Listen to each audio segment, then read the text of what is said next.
This situation just keeps getting crazier for the Edmonton Oilers as we're starting to hear from players, even though it's a bit cryptic, but players firing back on social media. All that and more today on Oilers Digest. But first, 86% of you have not yet subscribed to the channel, still a pretty large number. So if you haven't already, make sure you hit that button down below for any and all Oiler news, as it looks like it's going to be a pretty interesting summer. But without further ado, folks, let's get into Wristwatch 2025. Yes, at the Zach Hyman Golf Classic, he was talking about his recovery and when he would return to the ice. As we all remember, during the Western Conference Final, when he was hit by Mason Marchment there on his way back to the bench and broke his wrist, and he underwent surgery there. But he's asked if he'd be back for Game 1 of the regular season. Said that's definitely not out of the question. I haven't set a date or anything like that.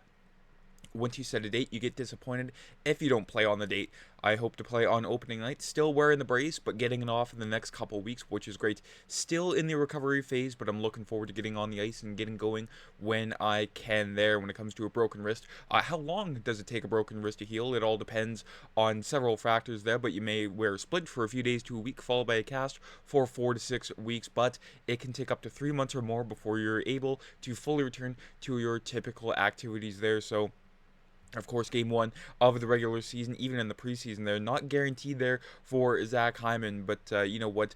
It takes some patience, folks. It takes some patience, and I hope to see Zach Hyman there, ready and able there. As you can see, he was desperately missed during the Stanley Cup Final, during the playoffs. He was a workhorse. The leading hit getter in the National Hockey League during the 2025 Stanley Cup playoffs, and just all over the, not just the ice, but the score sheet there. His numbers analytically were phenomenal there, but he just felt helpless during the Stanley Cup Final. It was hard in the final not being the help. You feel helpless. It's not common to be watching, especially in games like that where you want to be involved. I got a feel for it as a manager almost from the top, which was not fun.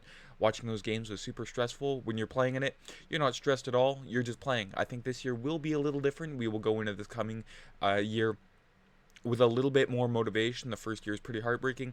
Going down 3-0, coming all the way back, and then losing a tight one in Game 7. I think this one, we will be able to get going right away there. So some unfinished business there for Zach Hyman and the rest of the Edmonton Oilers. I mean, it's the same but different when it comes to this team heading into the year. You can see there's Zach Hyman with his steal of a contract there, $5.5 million. Now everyone was clowning the Oilers for signing Zach Hyman to that contract back in the fall of 2021 there, but he's been a contributor to the Oilers ever since then, every single season, even at the age of 33 years old. Still put up 44 points and 27 goals, a year removed from his 50-goal campaign there with the Edmonton Oilers. Is still one of the best contracts in the entire National Hockey League there. And you can see the projected lineup for Game 1 in his usual spot there next to Connor McDavid and Nugent-Hopkins. As I mentioned, it's a different Oilers team, but again, at the same time, it is the same. They're really the only new additions there. Andrew Mangiapane,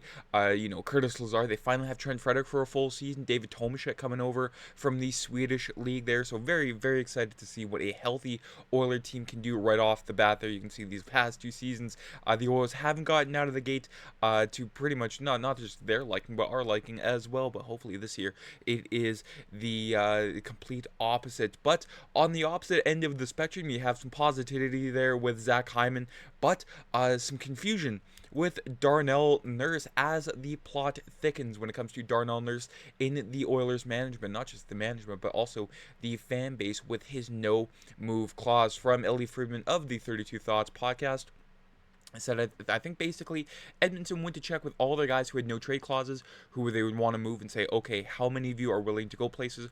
Victor Arvidsson said he was, so we went. But Darnell Nurse, I don't think he wants to go anywhere. Adam Henrique, I'm not convinced he wants to go anywhere, so that's kind of where it ended up. They made it clear they like being part of something where they can win, and they decided to stay as is their right with their no move clause. I mean, if you can't force a player with a no move clause to move. That's sort of the whole point of the no move clause. You can see there, Darnell Nurse still being paid a pretty penny there for the next couple of seasons, $9.25 million. And, it pretty much makes his contract buyout proof. He has a full no-move clause for the next 2 years, and then that goes into, turns into a modified no-trade clause, into a 10-team no-trade clause. But as I mentioned, you can't really buy out Darnell Nurse.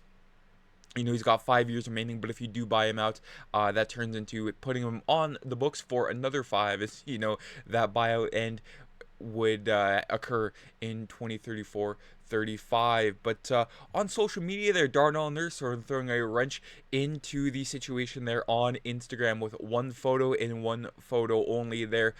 For those not familiar with this photo, it comes from the old YouTube video, Why You Always Lying. It's not family friendly, but it's pretty humorous, so check that out if you can. So Darnell Nurse sort of being a funny guy, being a wise guy on social media when it comes to the so-called rumors there of him not wanting to waive his no trade clause. And Oiler fans on Twitter also poking their bit of fun at it. The oil rig saying, now why would Darnell Nurse post a photo of someone standing on him? What could it mean? As the guy in that photo standing on a garbage bin. So at the same time, it's a little mean, but I mean, sometimes you have to poke fun at it with Darnell Nurse being a polarizing player in the Oiler fan base. Now, scenario 1 here regarding that photo. Yes, we are going to sort of break down what that photo could mean. It is the dog days of summer after all. Now, scenario 1, Nurse waived his no-move clause, is willing to leave Edmonton, is saying the reports about him not waiving it are untrue there. Now you can see, several contracts in the NHL that are deemed untradeable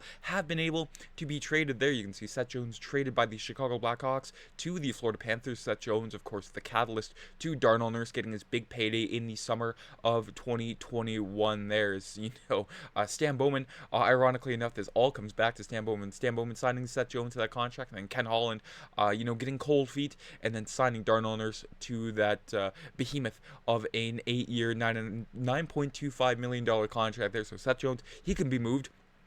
In another one, Pierre-Luc Dubois, going from Winnipeg to LA to the Washington Capitals there. Many said his contract was unmovable, but here we are. Darnell Nurse can also be traded at the same time. I mean, teams are willing to get to the cap floor. Mike Greer in the San Jose Sharks, I mean, they have $30 million in cap space. But here we are with Darnell Nurse not really knowing what he means here. In scenario 2 is Nurse wasn't asked at all regarding waiving his no-move clause. Now, I mean, both scenarios, there's not really a win in this situation. I mean, scenario 1, if Nurse was, willing to move, and that just means like his trade value is at an all-time low. If nobody has made a move for him at this point of the off season. But again, scenario 2, if Nurse wasn't asked at all, I mean, that just goes to show the credibility of some of these reporters. Now, I'm not saying Elliotte Friedman, he throws around, throws something at a wall and see if it sticks. I mean, Elliotte Friedman is pretty reputable there, but it just goes to show, the Edmonton media, in the national media, sometimes it can go either way there with these scenarios. But again, I'm painting this as I completely hate Darnell Nurse. I don't. I mean, in the regular season, yeah, he was solid for a second pairing defenseman. I mean, for a 9.25, you expect him to do a little bit more, but beggars cannot be choosers here. Pretty solid analytically. Again, for the numbers that he had as a second pairing defenseman. But again, it tanked in the Stanley Cup playoffs there. The deeper into the playoffs it got, Darnell Nurse just seemed to turn into a big ball of nothing there, especially in the Stanley Cup final there when him and Brett Kulak ranked amongst the worst in terms of zone exits and defensive zone retrievals there. So the Florida Panthers forecheck, honed in on those two players there. And for a guy like Darnell Nurse, I mean, he's supposed to be quick on his feet and quick thinking, but again, in the Stanley Cup final, we didn't really see that a whole lot from him there. But it's very interesting to see, Darnell Nurse throwing some shade at the media there. You always love that with a player. I mean, everyone says they have an attitude, but I mean, you need some more personality in this game there. But that is it for today's video. Let me know down in the comments. First, what do you think about Zach Hyman? Do you think he'll be in the lineup for Game 1? And the bigger question is, what would you do with Darnell Nurse? I mean, what did you take away from that photo? I mean, several of us had different interpretations, and that's the beauty of it. I mean, with one photo, picture is worth 1,000 words. So very curious to see what you all have to say in the comments down below. And if you haven't already, folks, make sure you subscribe here to the channel as we are on the road to 4,000. So if you haven't done so, hit that button. Take care. Have a great rest of your day, folks. I'm Matt.